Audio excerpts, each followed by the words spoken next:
तो आइए शुरुआत करते हैं आंकड़े हमारे फैसला आपका की। भारत बंद के घमासान की बात करें।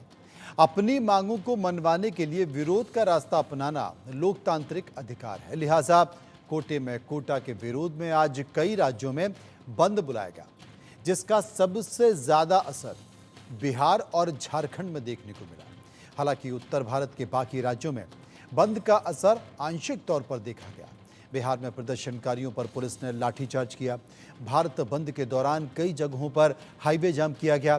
बिहार झारखंड में यातायात समेत कई सेवाएं प्रभावित रहीं, तो वहीं राजस्थान की राजधानी जयपुर में बंद का मिला जुला असर देखने को मिला। दलित समाज के नेता और प्रतिनिधियों ने अल्बर्ट हॉल पर इकट्ठा होकर नारेबाजी की, रैली निकाली, जबकि अजमेर के सभी बाजार पूरी तरीके से बंद नजर आए। आम दिनों में जिन बाजारों में भीड़ रहती थी, आज वहां पर सन्नाटा पसरा दिखा।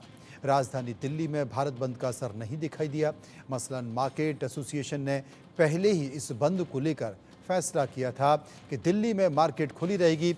हुआ भी कुछ ऐसा ही। दिल्ली में कमोबेश 700 मार्केट खुली रही। उधर पंजाब और हरियाणा में भारत बंद का कोई खास असर दिखाई नहीं दिया है। पंजाब और हरियाणा में भारत बंद की अपील की गई थी, लेकिन इसका बहुत ज़्यादा प्रभाव देखने को नहीं मिला। सामान्य जनजीवन में कोई बड़ी रुकावट नहीं आई। सार्वजनिक परिवहन सेवाओं पर कोई खास असर नहीं पड़ा और सड़कें भी सामान्य रूप से खुली रहीं। ज़्यादातर शैक्षणिक संस्थान और सरकारी कार्यालय भी खुले रहे। दरअसल आरक्षण बचाओ संघर्ष समिति ने आरक्षण पर सुप्रीम कोर्ट के हालिया फैसले के खिलाफ विरोध प्रदर्शन की अपील की थी, जिसमें यह कहा गया था कि राज्यों को अनुसूचित जाति और अनुसूचित जनजाति में क्रीमी लेयर की पहचान करना चाहिए और उन्हें कोटा लाभ से बाहर रखना चाहिए। देखिए क्या रही स्थिति।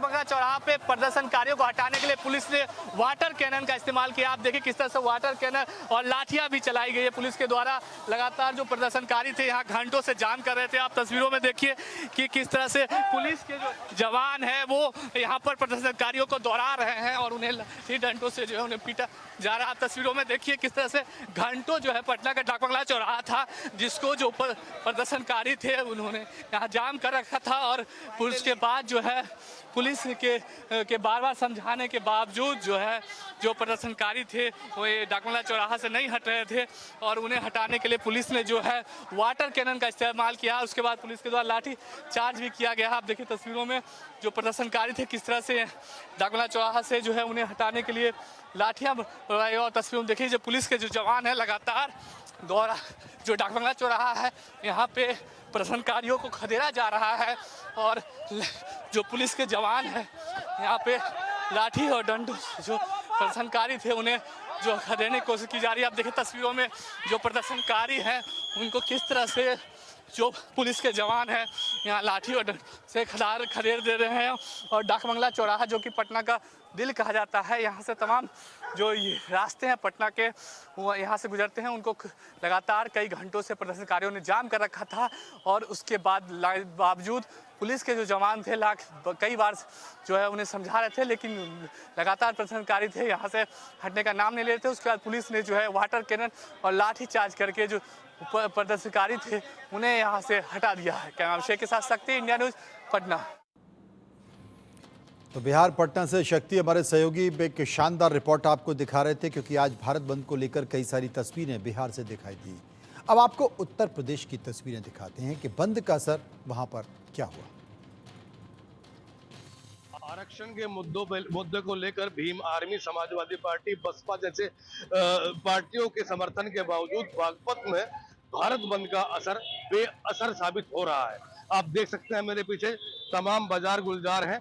जहां तक बात करें बागपत जिले के सबसे व्यावसायिक नगर बढ़ौत की, तो बढ़ौत में साप्ताहिक छुट्टी के बावजूद तमाम जो प्रतिष्ठान है वो नियमित रूप से खुले हैं। रोजाना की भांति खरीद फरोख्त चल रही है। इसके अलावा बात करें 709 हाईवे की, तो आप देख सकते हैं कि तमाम जो वाहन है वो सड़कों पर आपको चलते नजर आ रहे हैं। पूरे जनपद में कहीं भी भारत बंद का असर नजर नहीं आ रहा है। तो तमाम जो एक्सप्रेस वे की बात करें ये बात करें हाईवे की, तमाम जगह जो है वाहन दौड़ते नजर आ रहे हैं। तमाम जो व्यापारी हैं वो अपनी दुकानों में बैठे हैं, खरीद फरोख्त चल रही है। ऐसे में यदि कहा जाए कि 4-4 और 5-5 संगठनों के लगातार बयानबाजी और उसके बाद भी बागपत में भारत बंद बेअसर नजर आ रहा है। विवेक कौशिक, इंडिया न्यूज, बागपत। वर्गीकरण आरक्षण को लेकर आज भारत बंद का आह्वान किया गया था। ताज नगरी आगरा की तस्वीरें हम आपको दिखाएंगे। किस तरीके से जो दलित समाज के लोग हैं, जो सामाजिक जो संगठन के लोग हैं, जो राजनीतिक दलों के जो लोग हैं, वो लगातार प्रदर्शन कर रहे हैं। ये एमजी रोड का ये नजारा है। ये यहाँ एमजी रोड सुभाष पार्क से होते हुए मुख्यालय पहुंच रहे हैं। तो कहीं ना कहीं कह सकते हैं जिस तरीके से जो वर्गीकरण आंदोलन आरक्षण को लेकर यहाँ पर विरोध प्रदर्शन यहाँ पर बड़ा तेज हो गया है, और तेज जिस तरीके से यहाँ पर तमाम जो दलित वर्ग के जो लोग हैं वो सड़कों पर आ गए। उन्होंने भारत बंद का ऐलान किया है, आह्वान किया है। पूरे देश के अंदर ताज नगरी आगरा में भी जोरदार प्रदर्शन किया जा रहा है। हालांकि कई इलाके ऐसे हैं यहाँ पर दुकानें और प्रतिष्ठान खुले हुए हैं, व्यापारी अपना जो व्यापार है वो व्यापार कर रहे हैं। तो कहीं ना कहीं ऐसी जबरदस्ती यहाँ पर इन लोगों द्वारा की जा रही है कि तो इसी भारत बंद को लेकर हमने कई सारे सवाल तैयार किए और उन सवालों का एक सर्वे बनाया और सर्वे लेकर हम जनता के बीच गए। हमने लोगों से सवाल पूछे, लोगों ने उस पर अपनी राय दी। पहला सवाल जो हमने पूछा वो पहला सवाल था कि भारत बंद की वजह से आपको आज किस तरह की परेशानी झेलनी पड़ी। 1% लोगों ने कहा ट्रेन और घंटों में लेट हुई। 20% लोगों ने कहा कि सड़क हाईवे पर जाम लगा। 3% लोगों का कहना था कि स्कूल कॉलेज में छुट्टी हो गई और 14% लोग बाजार में कारोबार ठप की बात कर रहे थे। 61% लोगों ने कहा कोई असर नहीं हुआ और 1% लोग इनमें से किसी भी विकल्प को चुनना नहीं चाहते। सर्वे का एक और सवाल जो हमने लोगों से पूछा, भारत बंद के दौरान हिंसा और तोड़फोड़ करने वालों पर क्या एक्शन होना चाहिए। 25% लोगों ने कहा पुलिस को गिरफ्तारी करनी चाहिए। 17% लोगों ने कहा सख्त सजा मिलना चाहिए। 27% लोगों ने कहा कि जो नुकसान किया जाता है या जो नुकसान होता है उसका जुर्माना वसूलना चाहिए। और 26% लोग कह रहे थे कि जितने भी कारण दिए हैं उन कारणों में से सभी कारण से हम सहमत हैं। और 5% लोग इस पर कुछ भी कहना नहीं चाहते थे। राकेश पोद्दार, प्रवक्ता बीजेपी, हमारे साथ मौजूद हैं। अरुण कुमार, प्रवक्ता आरजेडी, हमारे साथ मौजूद हैं। और संजय सराफ जो कि प्रवक्ता एलजेपी हैं वो हमारे साथ मौजूद हैं। अरुण जी से हम बात करेंगे, समझने की कोशिश करेंगे। अरुण जी, आरक्षण को लेकर हालांकि तमाम विपक्षी पार्टी जो कि सत्ता में नहीं है उन सभी ने इसका समर्थन किया है और कहा है कि हम इनके भारत बंद का समर्थन करते हैं, लेकिन सत्ता में बैठी पार्टियां इससे दूर बनी हुई हैं। उसके पीछे का कारण मैं आपसे जानना चाहता हूं। देखिए मनोज जी, पीछे का कारण स्पष्ट है। सत्ता में जो बैठी पार्टियां हैं केंद्र में, या फिर बिहार की बात करें, यहाँ डबल इंजन की सरकार है। ये तमाम पार्टी जो सत्ता में आज हैं संविधान विरोधी, आरक्षण विरोधी पार्टियां हैं। आपको पता होगा 1 अगस्त को जब सुप्रीम कोर्ट का फैसला आया, फैसला के उपरांत जस्ट राष्ट्रीय जनता दल ने इस फैसले पर विरोध जताने का काम किया, क्योंकि इसलिए हमारे आदरणीय नेता तेजस्वी यादव जी ने कहा सुप्रीम कोर्ट का जो फैसला आया है दलितों के आरक्षण में वर्गीकरण को लेकर, आरक्षण में आरक्षण को लेकर, यह फैसला असहज करने वाला है। क्योंकि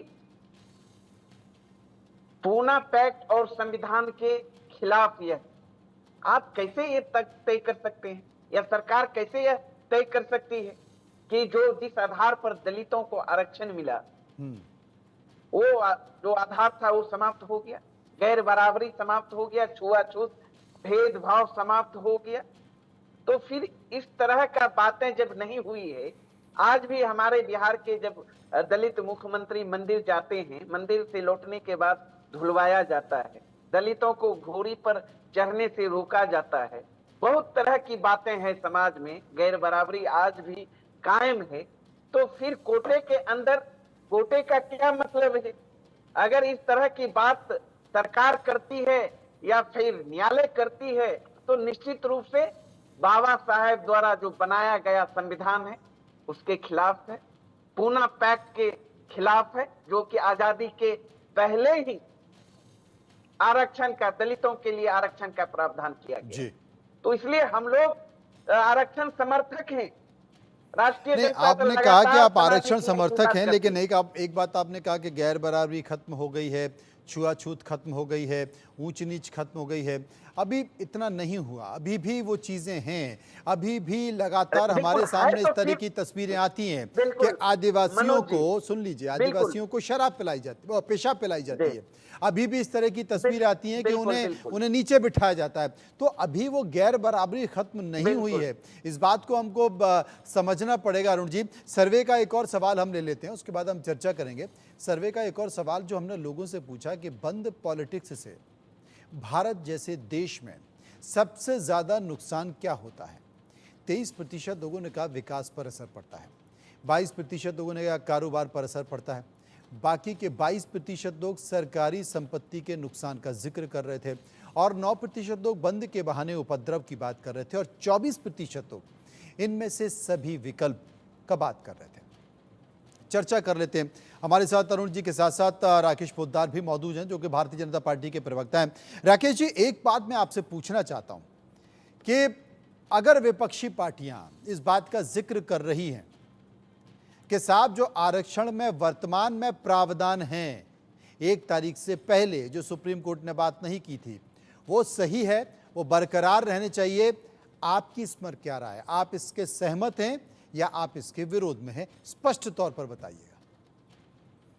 देखिए मनोज जी, भारतीय जनता पार्टी और एनडीए की सरकार और भारतीय जनता पार्टी आरक्षण का विरोध कभी नहीं किया, ना आरक्षण विरोधी रहा। चाहे हमारा इतिहास उल्टा के देखिए, 1990 में जब आरक्षण की जरूरत पड़ी तो स्वर्गीय राजीव गांधी जी ने लोकसभा के अंदर लगभग बहस कराने की कोशिश की। बहस हुई लोकसभा में, लगभग 2-2 घंटे बहस हुई, विरोध किया उन्होंने आरक्षण का, लेकिन भारतीय जनता पार्टी के 84 सांसद थे, हम लोगों ने समर्थन देने की बात कही। हम आते हैं, बिहार आते हैं। बिहार में हमारी कर्पूरी ठाकुर जी की सरकार थी, लालू प्रसाद यादव जी लोग विरोध करते थे आरक्षण का, लेकिन उस समय हमारे पूर्व प्रदेश